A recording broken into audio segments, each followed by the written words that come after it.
Саламатсыңар, урматтуу окуучулар, урматтуу мугалимдер. Суроо боюнча диффузия. Диффузия деген эмне? Диффузия деген бир газдын бир газга кирүүсү, суюктуктун бир суюктуктун башка суюктук менен аралашуусу, жайылуу, бири-бирине сиңишүү, кирүү деген маанидә да диффузия. Diffuse деген кирүү, жайылуу, сиңүү деген маанидә.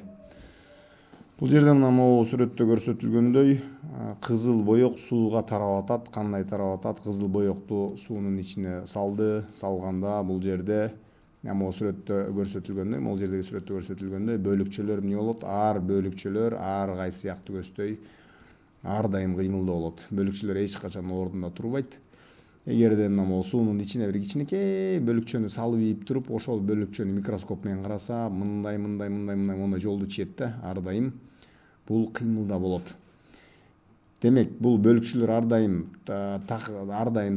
кыймылда болгон үчүн, такыр токтобогон үчүн, мисалы, абанын бөлүкчөлөрүнүн кыймылы орточо 1600 км/сааттын тегерегиндеги ушундай иш болот. Жаңылышы мүмкүн, бирок ушул тегеректе.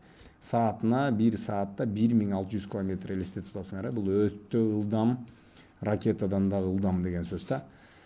Эми, могу жерде сүрөттө көрсөтүлгөндөй, могу бөлүкчөнү келтирип, бул бөлүкчө сүзөт, анан бул биякты көздөй учат, анан бияктан башка келип сүзөт, анан кайра сүзүшүп отуруп, эң аягында эмне болот? Могу боек сууга жайылып кетет. Мисалы үчүн биз үйдүн бир бурчунан атырды бассак, атырды бастык, дагы эмне болду? Бөлүкчөлөр бул жерден чыкты. Чыккан бөлүкчөлөрдү абанын бөлүкчөлөрү келип сүздү. Анан аны дагы бир бөлүкчө сүзүшүп отуруп, бир бөлүкчө учуп келип туруп моякка келет. Бул жерде эмне болот? Биз турган болобуз дагы биздин мурдубузга мына бул жерден сепкен атырдын жыты келет. Эми суроо мындай болчу: катуу нерселерде диффузия эмне себеп менен жай жүрөт? Катуу нерселер деген эмне?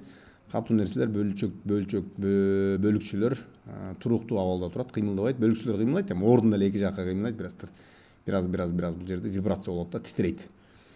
Эми бул жерден бир бөлүкчө кире турган болсо, ал бөлүкчө арасына сиңип бул жерге чейин тарашы өтө жай. Ошол себептен катуу нерселерде диффузия, тагыраак айтканда, сиңишүү, кирүү, аралашуу өтө жай болот. Маани бергениңерге чоң рахмат, жакшы тургула.